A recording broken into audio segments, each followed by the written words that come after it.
Chelsea paying £40 million, probably a little bit more than Chelsea wanted to pay, a little bit less than United wanted. He's been having his medical today, and we're just waiting for official confirmation that he is now a Chelsea player. So, Chelsea for Garnacho, can you see them doing any more ins or outs? Well, I think they're still in talks to sign a goalkeeper. The goalkeeper from Royal Antwerp, they're in talks to bring him in. I still think they need more. When you look at the way they've been performing, okay, they've totally changed their front line, but I still think they need, to look at the goalkeeping situation. Midfield as well doesn't look exactly right, but time's running out.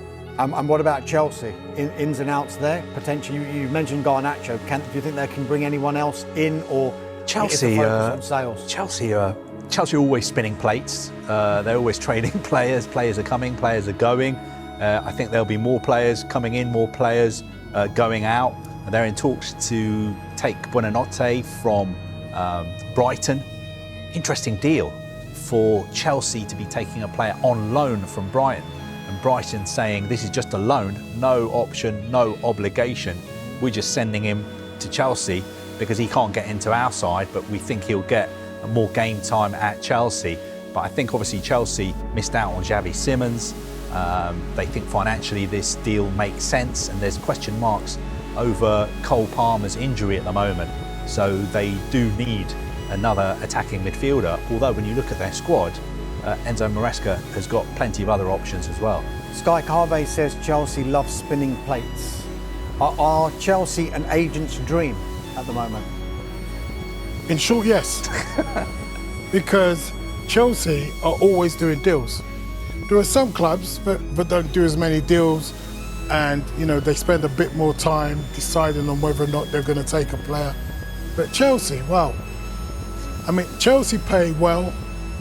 They spend big, but to be fair to Chelsea, they do sell players as well. It's not like they're just bringing players in. You could say it's a bit of a spinning door, but they are very clever in the way in which they bring players in, put them on long contracts, and then just decide to sell them.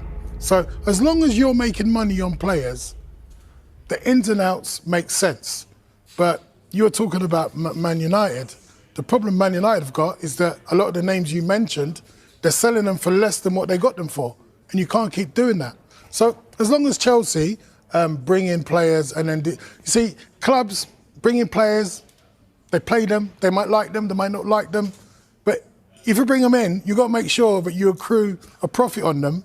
Otherwise, you're going to have problems. Just very quickly, when they were offering, and they still do, the players these long contracts, yeah, I think a lot of people were pretty sceptical, but overall it seems to be working. If you're the representative of a player who's going to go to Chelsea and they're offering a 7, 8, 9 year contract, is that something that you think, yes, jump at it, or do you say, actually, I want to weigh up my options closer to the time that I sign, so maybe 3 or 4 years down the line, rather than being tied down to something that's 7 or 8 years?